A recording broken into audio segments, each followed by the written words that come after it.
The alarm clock rings. A hand reaches out instinctively to silence it, then immediately grabs the smartphone. The morning ritual begins, scrolling through notifications, checking emails, swallowing breakfast while standing. The commute blurs into another day at the office, where screens demand constant attention. Evening comes, bringing exhaustion and the familiar comfort of the couch, where fingers continue their automatic dance across glowing social media feeds. Sleep arrives, only to restart the cycle tomorrow. This isn't living. This is survival mode on repeat. Yet millions accept this rhythm as inevitable, never questioning why modern life feels like running on a treadmill that keeps accelerating. The truth hides in plain sight. Time, that most precious and non-renewable resource, is being systematically stolen. Not through dramatic robberies, but through thousands of tiny, imperceptible thefts woven into daily existence. What began as technological progress has mutated into something more sinister. Productivity tools became productivity traps. Labor-saving devices created more labor. Conveniences enslaved rather than liberated. The average person now loses 4.3 hours daily to digital distractions alone, time that cumulatively amounts to months of squandered life each year. The greatest trick was making exhaustion seem noble. Hustle culture glorifies burnout. Busyness became status symbol. The constant state of being overwhelmed transformed from personal failing to societal expectation. But this is no accident, it's by design. An entire economy profits from distracted, time-starved consumers making rushed decisions and impulse purchases. Today's investigation begins at this uncomfortable crossroads. The systems surrounding us, workplaces, technologies, urban infrastructures, weren't built for human flourishing, but for maximum extraction.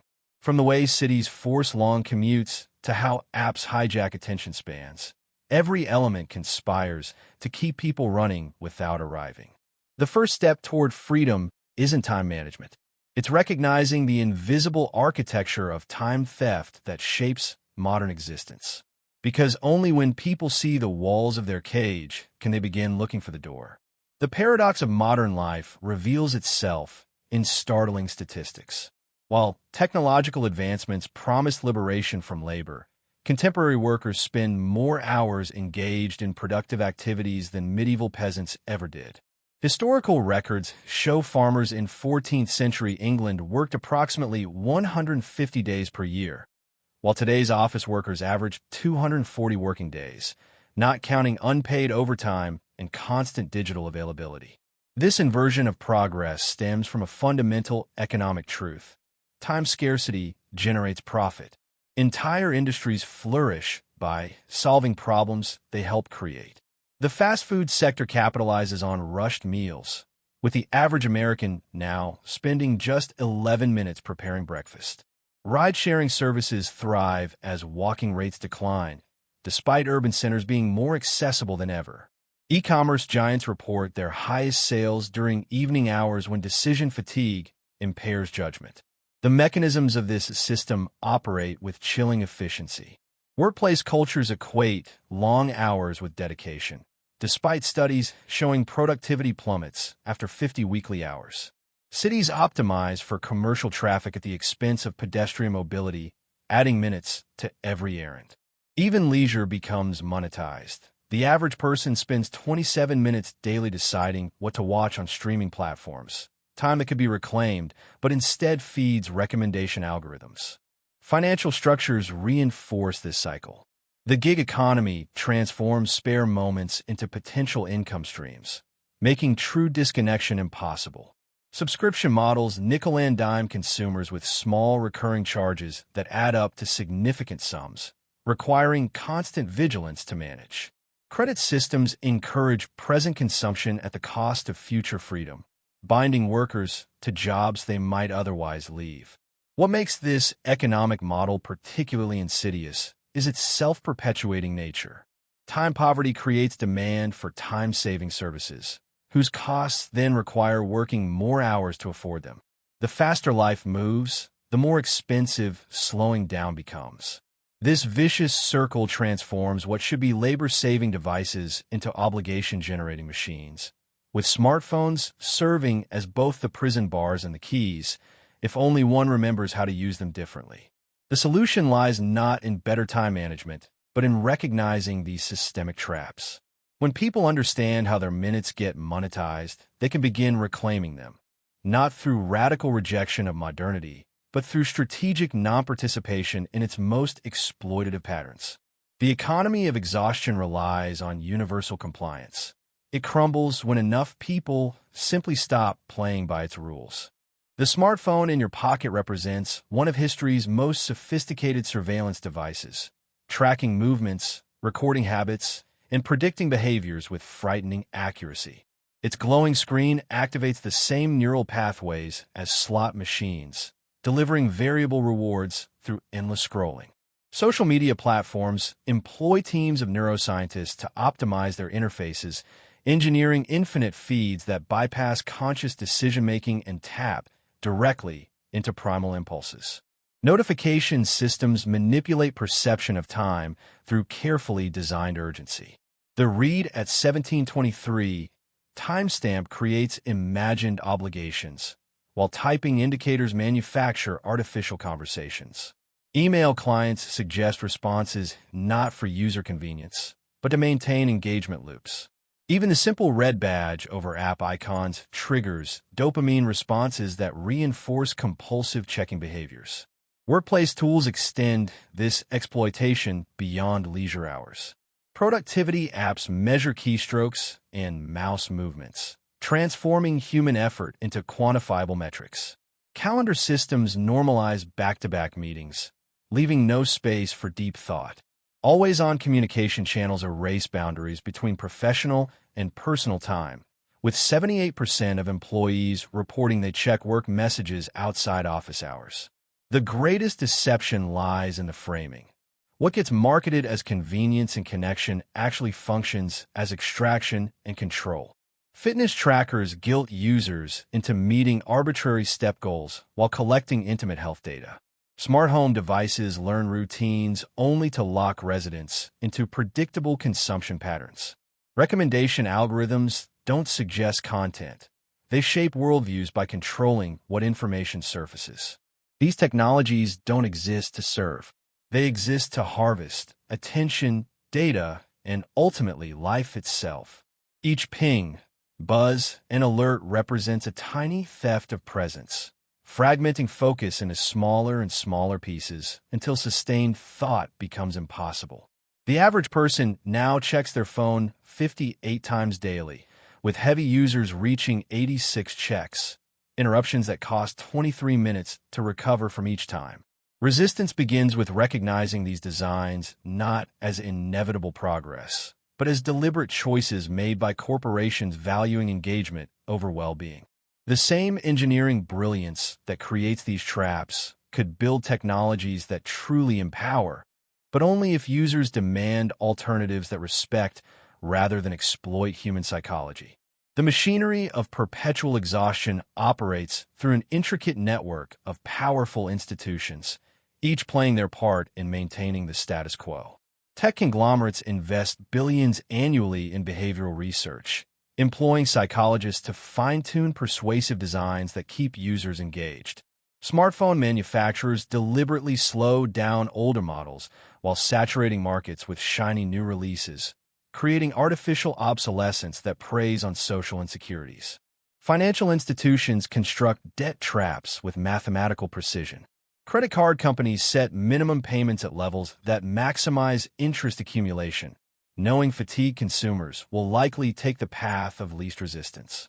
Student loan systems bind young professionals to decades of repayments, effectively tethering them to conventional career paths. The entire consumer credit industry thrives on present bias, the human tendency to prioritize immediate gratification over long-term consequences. Governments perpetuate this system through urban planning decisions that prioritize commercial interests over human well-being. Zoning laws separate residential areas from workplaces, forcing lengthy commutes. Public transportation systems remain underfunded to maintain automobile dependency. Even daylight, saving time, manipulations disrupt circadian rhythms to extend shopping hours rather than align with natural human biology. The advertising industrial complex completes this ecosystem, spending over $600 billion globally each year to manufacture dissatisfaction.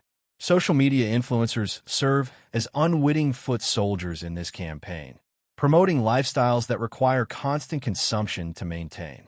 The average person encounters between 4,000 to 10,000 ads daily, each carefully crafted to create wants where needs don't exist.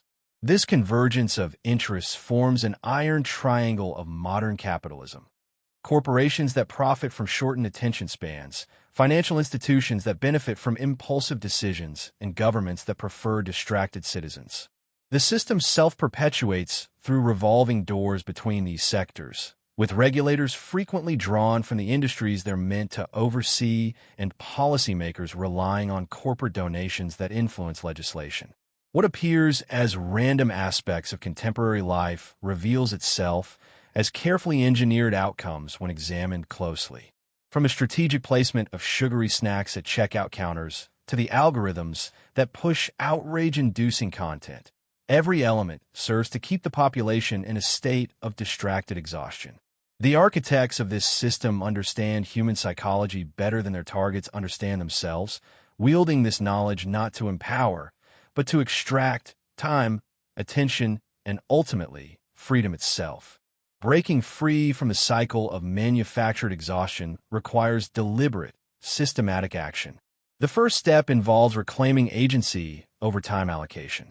This begins with implementing a personal audit system, tracking all activities for 1 week to identify hidden time drains. Most people discover they spend 4 to 7 hours weekly on low-value activities they wouldn't consciously choose. The simple act of measurement creates awareness that disrupts automatic behaviors. Digital minimalism emerges as a powerful countermeasure. This philosophy advocates for using technology intentionally rather than compulsively. Practical implementation includes turning off all non-essential notifications, removing social media apps from phones while keeping them accessible on computers, and establishing tech-free zones in bedrooms and dining areas. The average person regains 37 productive days per year simply by eliminating unnecessary phone checks. Financial independence plays a crucial role in escaping the exhaustion economy. The 25 times rule provides clarity. Multiplying annual expenses by 25 reveals the savings needed for basic financial freedom. Even small steps like automating savings before spending or questioning every recurring subscription create momentum toward breaking consumer cycles. Cognitive restructuring transforms one's relationship with productivity. The Japanese concept of ikigai, reason for being, offers an alternative to hustle culture. This framework encourages identifying activities that intersect passion, talent, societal need, and compensation, creating sustainable motivation rather than burnout-inducing striving. Social environment curation proves equally vital. Studies show friend groups unconsciously synchronize their stress levels and lifestyle habits. Intentionally surrounding oneself with people who value time over possessions creates positive peer pressure. Joining communities that practice voluntary simplicity or slow living provides both inspiration and practical strategies. The final liberation comes from redefining success on personal terms. This involves creating a not-to-do list, activities, obligations, and mindsets to consciously reject. Periodic digital detoxes, ranging from single days to week-long retreats, help reset neurological patterns hijacked by constant connectivity. The goal isn't rejection of modern life, but conscious participation on terms that honor human needs rather than corporate profits. The modern world operates on stolen time. Minutes harvested from morning commutes, hours extracted through endless scrolling, years lost to manufactured urgency. This theft goes unnoticed because it happens gradually, one barely perceptible concession at a time. The constant pressure to produce, consume, and achieve creates the illusion that exhaustion is inevitable, that busyness equals worthiness, that personal value correlates with productivity metrics. Yet liberation begins with a simple but radical realization. Time cannot be managed, only experienced. The seconds ticking away represent the fundamental currency of human existence, far more precious than money or possessions. What gets labeled as free time, in economic terms, is actually life itself in its purest form. The space where meaning gets created, relationships deepen, and personal growth occurs. Reclaiming this stolen resource requires neither revolution nor withdrawal from society. It demands conscious choices made daily, resisting the false urgency of notifications, questioning the necessity of meetings, recognizing when enough work has been done. Small acts of rebellion accumulate into significant change. Leaving the office at a reasonable hour, preparing a meal instead of ordering takeout, sitting quietly without entertainment or distraction. The most subversive act in an attention economy becomes presence itself, giving full focus to a conversation, immersing completely in an activity, experiencing a moment without documentation or sharing. These practices rewire neural pathways conditioned by constant stimulation, restoring cognitive capacities eroded by digital overload. True wealth reveals itself not in bank statements, but in blank calendar spaces, not in accumulated possessions, but in unallocated hours. The ability to sit with stillness, to pursue curiosity without purpose, to waste time intentionally. These become the ultimate luxuries in a world intent on commodifying every second. The path forward doesn't require abandoning technology or modern conveniences, but rather developing a new relationship with them, one where tools serve human needs rather than corporations harvest human attention. It begins today with a single deep breath taken without checking the clock, a walk without counting steps, a conversation without glancing at screens. Because in the end, life doesn't get measured in productivity or achievements, but in fully experienced moments. And those moments belong to no corporation, no algorithm, no economic system, only to the person living them. The Great Awakening comes when people realize they've always held the keys to their own time prisons, if only they dare to turn them.